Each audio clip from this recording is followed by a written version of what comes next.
우리 메시아 찬양대와 중앙악상불에 아름다운 찬양 감사를 드립니다.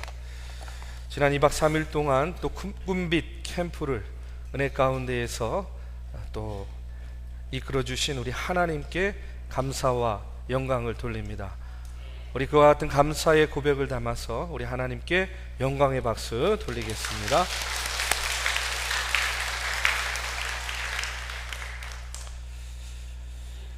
하나님을 감동시키는 삶, 이제 오늘로 마지막 시간입니다.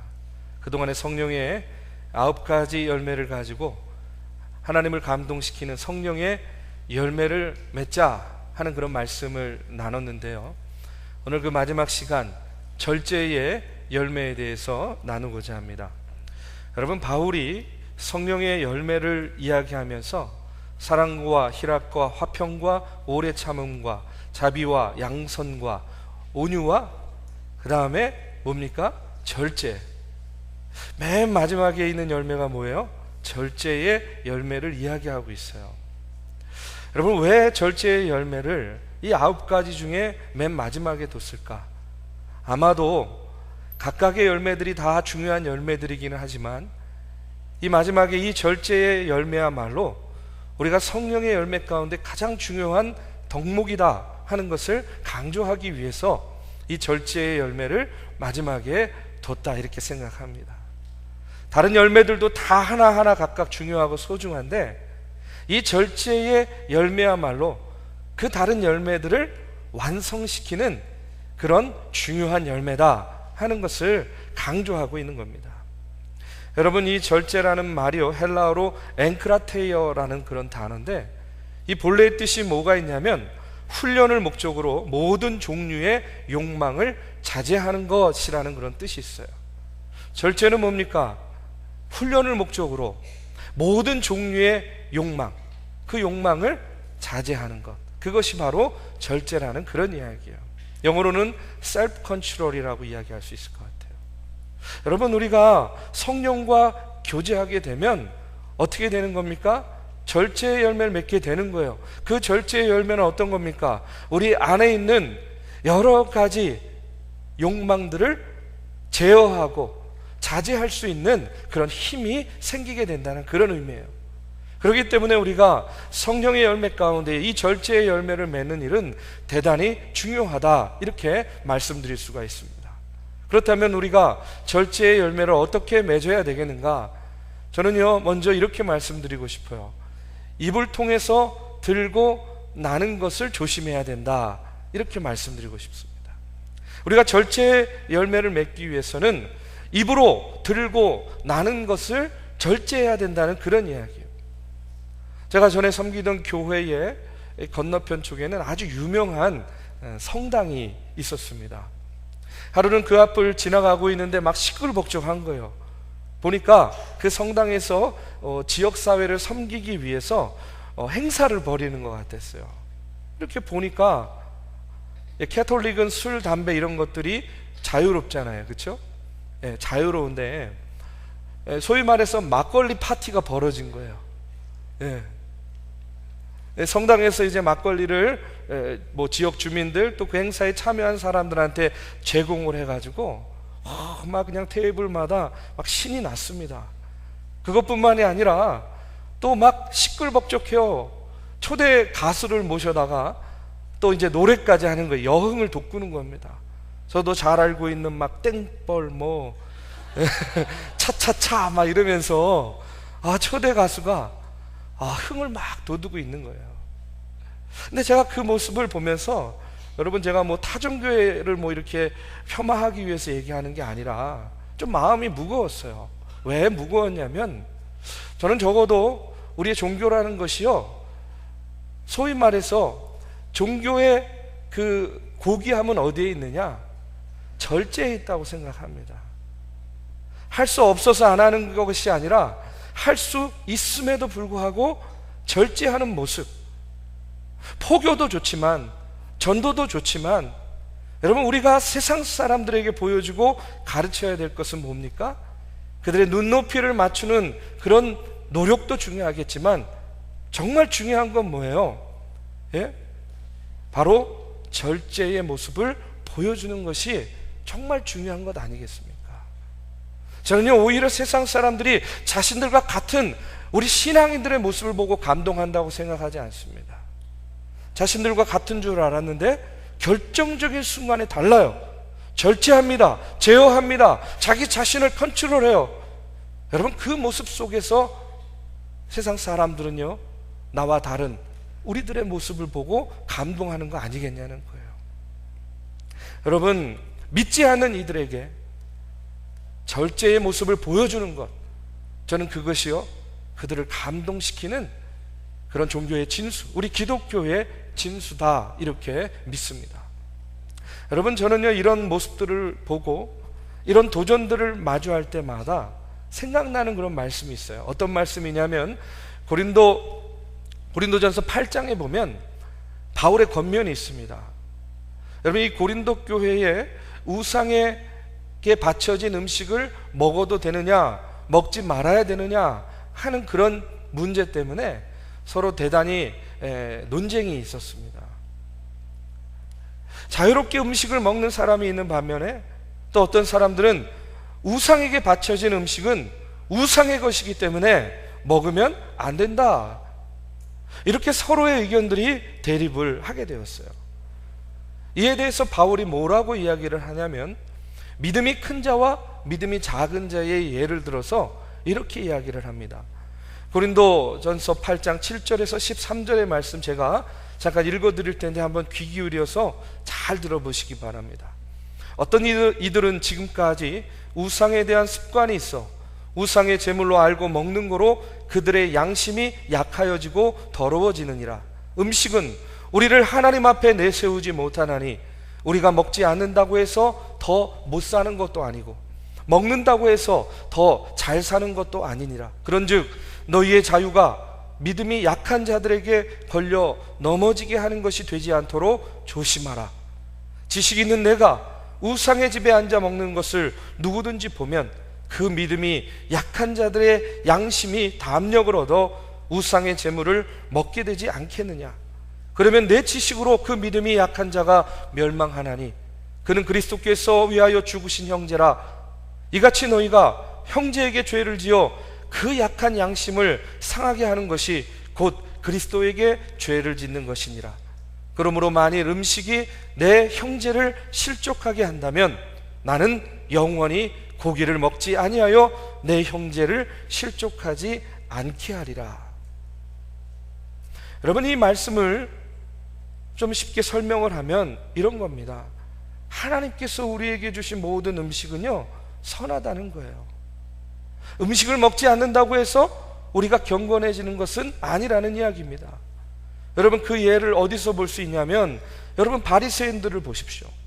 바리새인들은 정결법을 얼마나 철저히 지켰습니까? 안식일법을 얼마나 철저히 지켰습니까? 그러나 그들은 드러나는 그런 외양과는 달리 그들은요, 내적인 경건이 없는 그런 삶을 살았다는 그런 이야기입니다. 오히려 내면은 결코 정결하지도 않았고, 오히려 그들의 내면은 안식을 누리지도 못한 것을 우리가 하나님의 말씀을 통해서 잘 알게 됩니다. 정말로 중요한 것은 뭡니까? 예수님은요, 우리에게 이것을 가르치는 거예요. 마음, 다시 말해서 곧 좋은 그런 나무가 되어야 경건의 열매를 맺을 수 있다 하는 그런 이야기입니다. 그렇기 때문에 우리가 기억해야 됩니다. 음식의 문제가 아니라 여러분, 우리의 마음이 문제라는 거예요. 바울은 분명히 이야기합니다. 믿음이 큰 자와 작은 자를 이야기하면서 믿음이 큰 자가 제사 음식을 아무렇지 않게 먹는 모습을 보고 누군가가 근심하는 사람이 있다면 어떻게 하라는 거예요? 먹지 말라는 이야기예요. 그런 마음과 그런 결심을 갖고 사람들, 믿음이 약한 자들, 이웃들을 대해야 된다는 그런 이야기입니다. 여러분, 예를 들면 이런 거예요. 교회에서 존경받는 어떤 성도님이 있었어요. 여러분, 예입니다. 예. 또 막 사람 이렇게 생각하고 막 이러지 마세요. 예. 근데 이분이 회사에서 회식을 하게 됐어요. 조금 불편하고 껄끄러운 마음이 있지만 그래도 분위기가 그러니까 어떻게 해요? 예. 한두 잔 이렇게 술을 마시게 되었습니다. 그런데 하필이면 그때 그 가게에 그분을 존경하는 다른 성도님이 그곳에 음식을 먹으러 들어왔다가 그 모습을 보게 된 거예요. 여러분, 그러면요, 그것을 본 믿음이 약한 성도님에게는 어떤 마음이 드냐면 두 가지가 드는 거예요. 첫 번째 뭐겠습니까? 아니, 세상에 저분이 어떻게 저럴 수가 있어? 그렇죠? 아니, 교회에서는 굉장히 너무나도 존경스럽고 거룩한 분이었는데 아니, 어떻게 저럴 수가 있어? 그러면서 시험에 드는 거죠. 두 번째는 뭐겠습니까? 아유, 저분도 저렇게 하는데 나같이 믿음이 약한 사람이야 뭐. 아유, 이제부터는 나도 죄의식 같은 거 갖지 않고 편한 마음으로 먹고 마시고 태우고 즐기자, 이런 마음을 갖게 된다는 거예요. 자, 그러면요, 누군가가 나의 그런 모습 때문에 시험이 들게 되고 그 누군가가 나의 그런 모습 때문에 자신의 신앙의 영향을, 부정적인 영향을 받게 된다면 바울은 뭐라 그럽니까? 그 순간부터 뭐라는 거예요? 죄라는 이야기예요. 죄라는 이야기입니다. 그렇기 때문에 바울은 나에게는 먹고 마시는 문제가 아무 문제가 되지 않는다 할지라도 누구를 위해서? 믿음이 작은 자, 믿음이 연약한 자를 위해서 어떻게 하라는 거예요? 절제하라는 겁니다. 아예 바울은요, 다시는 고기를 먹지 않겠다, 이렇게까지 결심하고 결단하는 거예요. 고린도전서 8장 8절입니다. 음식은 우리를 하나님 앞에 내세우지 못하나니 우리가 먹지 않는다고 해서 더 못 사는 것도 아니고 먹는다고 해서 더 잘 사는 것도 아니니라. 여러분, 우리의 먹는 것으로 인해서 성도들의 마음을 여러분 상하게 할 이유가 뭐가 있겠습니까? 믿는 사람들이 갈등을 빚을 이유가 무엇이 있겠습니까? 야, 나는 이런 걸 먹어도 아무 문제가 없어. 여러분, 내 믿음을 누구에게 자랑할 것이 아니라고 한다면 절제하는 것이 맞다는 거예요. 그럴 때 성령의 열매, 절제의 열매를 맺게 된다는 그런 이야기입니다. 이렇게 말하면요, 또 어떤 분은 나는 믿음이 크니까 이제 모든 걸 다 먹어도 괜찮겠구나, 이렇게 생각할 수도 있겠는데, 여러분, 에베소서 5장 16절의 말씀에 보면 술 취하지 말라, 이는 방탕한 것이니 오직 성령의 충만함을 받으라, 이렇게 말씀하고 있어요. 우리가 입으로 취하여야 될 것은 우리를 방탕하게 하는 것이 아닙니다. 우리가 우리의 삶을 통해서 취하여야 될 것은 우리의 이성을 마비시키는 것이 아니라 하나님께 더욱더 가까이 가게 하는 여러분 성령임을 다시 한번 깨닫게 되기를 주님의 이름으로 축원합니다. 그럴 때에 우리가 절제의 열매를 맺게 된다는 거예요. 그런데 여러분, 여기서 한 가지 더 말씀드리고 싶은 것은 우리에게는요, 무엇을 먹느냐, 무엇을 씹어 먹느냐, 여러분, 이것보다 더 크고 중요한 문제가 있어요. 음식을 입에 넣고 씹어 먹는 문제보다 더 크고 중요한 문제가 뭐냐면 입으로 들어가는 것도 문제지만 입으로 나오는 게 더 큰 문제예요. 다시 말해서 사람을 씹는 것이 문제라는 거예요. 우리의 입은요, 맛있는 거 씹어 먹으라고 하나님이 주셨는데 어떨 때 보면 음식을 씹는 게 아니라 뭘 씹어요? 사람을 씹어요. 여러분, 우리의 문제는, 우리의 더 큰 문제는 바로 거기에 있다는 그런 이야기입니다.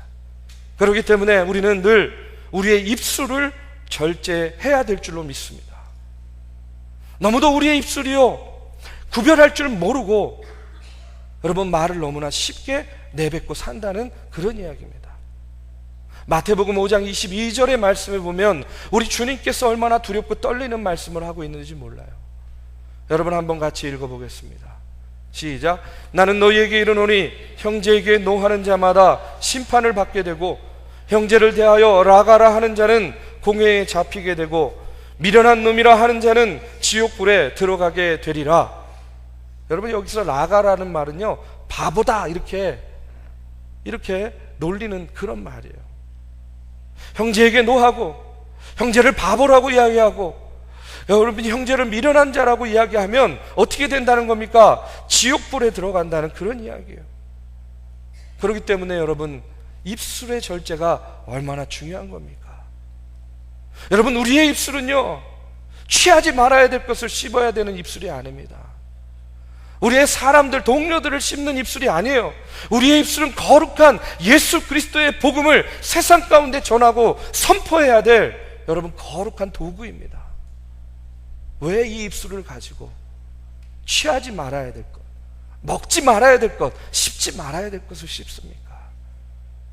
저는요 우리가 입술의 절제를 통해서 하나님께서 주신 우리의 이 거룩한 도구를 통해서 여러분 예수 그리스도의 복음을 전하고 증거하는 그런 하나님의 귀한 도구로 사용되기를 주님의 이름으로 축복합니다.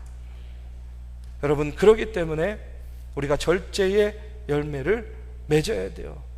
입술에 들고 나아가는 것을 주의해야 됩니다. 세상에 여러분 다시 주워 담을 수 없는 것이 두 가지가 있는데 하나가 엎질러진 물이고 하나가 내뱉어진 말이라고 이야기를 합니다. 여러분 야고보서 1장 26절에 보면 누구든지 스스로 경건하다 생각하며 자기 혀를 제갈 물리지 아니하고 자기 마음을 속이면 이 사람의 경건은 헛것이라 이렇게 이야기합니다. 입술로 들고 나는 것에 절제가 있어야 됩니다. 나를 위해서도 그렇고 특별히 남을 위해서 더 그렇습니다. 입으로는 하나님께서 주신 귀한 것들을 취하고 여러분 우리가 입술을 열러 우리의 입술을 사용할 때에는 예수 그리스도의 살아있는 복음을 전하는 입술로 쓰임받게 되기를 주님의 이름으로 축원합니다. 한 가지만 더 말씀드리면 우리가 절제의 열매를 맺기 위해서는요 우리의 신앙의 열정도 절제해야 됩니다. 여러분 우리의 믿음 생활도 절제가 필요할 때가 많아요. 우리의 은혜 생활, 믿음 생활에 왜 절제가 필요하냐면 은혜 받았어요. 기쁘고 즐겁고 복됩니다. 근데 그것을 절제하지 못해요. 그것을 드러내고 자랑하게 됩니다. 그러면 어떻게 되겠습니까? 교만에 빠지게 되는 거예요. 교만해진다는 그런 이야기입니다. 사도 바울은 그렇기 때문에 직분자들에게 요구되는 사항 가운데 가장 중요하게 생각하고 가르쳤던 것이 바로 절제라는 그런 이야기예요. 저는요 은혜 받은 사람들이 그 받은 은혜를 절제하지 못해서 스스로 좌초되는 그런 신앙인들의 모습을 너무나 많이 봤어요. 여러분 성경에도 그런 인물이 하나 나옵니다. 사사기 16장에 보면 우리가 잘 아는 삼손이 나옵니다. 삼손. 여러분 삼손은요 절제된 삶을 살지 못해가지고 술과 주색에 빠졌어요. 그러다가 블레셋에 잡혀가서 조롱을 당하게 됩니다. 삼손은 누구였습니까? 하나님께서 택하여 세우신 하나님의 종 사사였어요. 그 받은 은혜를 하나님을 위해서 온전히 사용해야 되는데 그러지 못했어요. 블레셋에서 잡혀간 이제 삼손이 마지막에 하나님의 도움을 구하면서 기도하는 장면이 16장 28절에 나옵니다. 삼손이 여호와께 부르짖어 이르되 주 여호와여 구하옵나니 나를 생각하옵소서. 하나님이여 구하옵나니 이번만 나를 강하게 하사 나의 두 눈을 뺀 블레셋 사람에게 원수를 단번에 갚게 하옵소서. 이렇게 기도해요. 그리고 이어지는 30절의 말씀에 보니까 삼손이 이르되 블레셋 사람과 함께 죽기를 원하노라 하고 힘을 다하여 몸을 굽힘에 그 집이 곧 무너져 그 안에 있는 모든 방백과 온 백성에게 덮이니 삼손이 죽을 때에 죽인 자가 살았을 때에 죽인 자보다 더욱 많았더라. 이렇게 나와요. 저는요 이 말씀을 보면서 이 말씀을 묵상하면서 이런 깨달음을 갖습니다. 내가 먼저 죽어야 된다는 거예요. 내가 죽기를 각오할 때에 하나님께서 역사하신다는 그런 이야기입니다. 이 땅에 우상을 걷어내고 이 땅에 하나님 나라를 세우기를 진정 원한다면 나의 받은 은사, 나의 받은 은혜를 자랑할 것이 아니라 어떻게 해야 됩니까? 내가 먼저 하나님 앞에 굽혀야 되는 거예요. 내가 먼저 하나님 앞에 죽어야 되는 겁니다.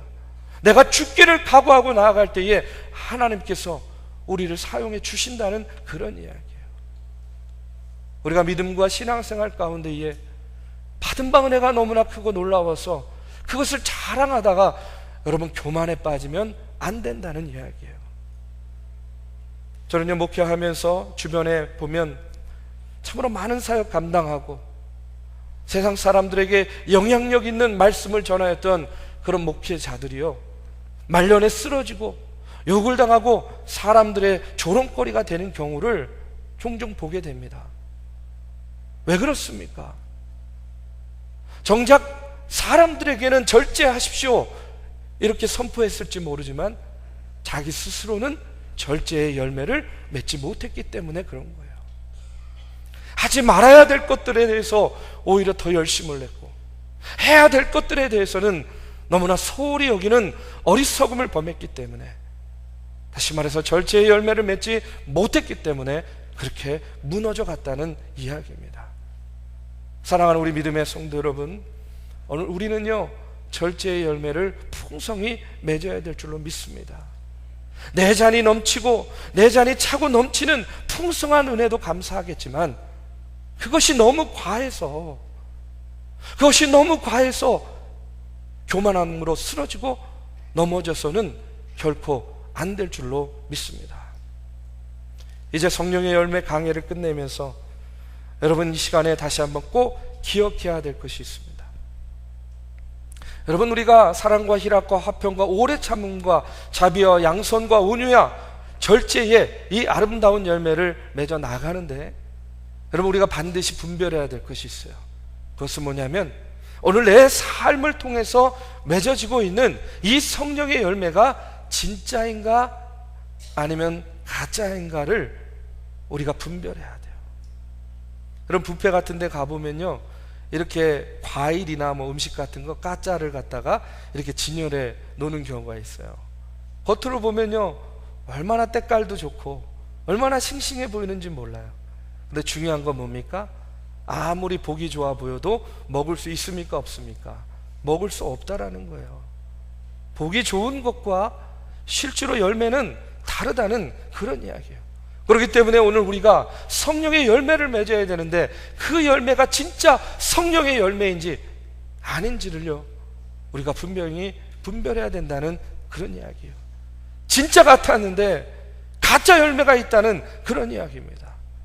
사랑하는 것 같았는데 사실은 인간의 욕망일 때가 있고요, 기쁨은 기쁨인데 세상적인 기쁨, 세상적인 열매만 맺는 경우를 보게 됩니다.